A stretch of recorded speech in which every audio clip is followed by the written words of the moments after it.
I am always talking to investors about doing due diligence on any financial advisor they're thinking about working with or any financial advisor that they're currently working with. And I know everybody knows what due diligence means, but when I say that in the context of investment professional, they say, how do I do that? And there's no perfect way to do it, but I'm going to give you some of the things I do to do this due diligence on an individual advisor by giving you an example. And I'm going to break it up into several videos. So I'm just going to start with one thing to do at a time per video. The first thing I would suggest you do is go to FINRA's BrokerCheck, and we're going to show it on the screen. And I'm going to do it in real time with you. So I'm just going to type in FINRA BrokerCheck as a Google search, and it should pop up right away. All right, so I go to FINRA BrokerCheck. When I get there, I see 3 fillable blanks. And right above the fillable blank, you have a choice of going to the individual or the firm. If you want to investigate a firm, click on firm, and most of the time you're looking at the individual advisor you're thinking about working with. And click on the individual and then type their name. In this case, we're actually looking at an individual right now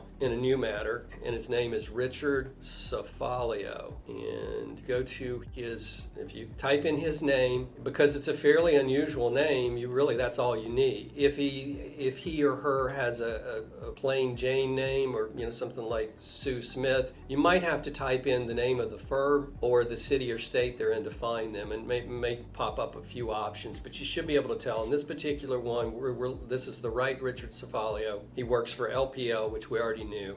He's registered as a broker or financial advisor on the broker-dealer side. He's also registered as an investment advisor. And then down towards the bottom of that box with his name and basic information, you can type more details, and it'll show up a multicolored screen. I like to skip this, and I like to go to the right hand side in the top half of the screen, kind of in the middle, where it says detailed report. You can click on that detailed report, and it will open up a more detailed information sheet. It's got the same information, but it's just more detailed. And again, you can skip through the first 1 or 2, 3 pages, and then you'll get to where he's currently working for. It's a little unusual that he's working for 2 brokerage firms. This is allowed, but he's working with both LPL Financial and New Edge Advisors. You'll also see under disclosure events that he has 2 customer complaints, or appears to be 2 customer complaints. And you can also see historically he worked for Wells Fargo and UBS. I'm going to skip over a few pages.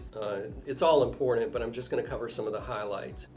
If you look at his principal supervisory exams, you can see what exams he's taken. Now you'll have to go to Google and find out what those mean. Some exams are super easy, some are much harder. I got one in 3 days, one of the basics exams, just to let you know. Some of these are really easy to get. And then I'm going to keep scrolling down, skipping a lot of this. It's a long document, but I go to what's called disclosure events, about 2/3 of the way down. And it's got some descriptive language, and then it goes to the customer disputes. So I can see that one of the customer disputes is a complaint alleging customers did not understand their annuities and received misinformation that caused them to overspend from their account. And you can see this complaint was filed in 2023. Although it says denied, I don't put much weight in that, because that usually means the brokerage firm has denied it. In other words, the investor sent something to the brokerage firm, and the brokerage firm said, no, we don't think it's a claim. And I'll tell you, based on my experience, 90% of the time that happens. And sometimes it turns out to be a very valid complaint. That's just sort of typical protocol, in my opinion, for brokerage firms to do. He also has a very old claim against him over 20 years ago that was also closed, alleging that the client, that he mismanaged the account and committed negligence. And that's the end of the report. So I'll come back to you with another one. I think the next one I'd like to do, a lot of these advisors have their, depending on their who they work for, but they may have their own website. And in this particular case, Richard Cefalio does have an entity that he runs that has its own website. And I'll teach you how to scroll through that website and pick around and look for certain things to get a better understanding of how they operate and whether you might want to or might not want to do business with them. Let's remember, whatever it is, let's make sure our money's working for us and not for somebody else. Have a great day.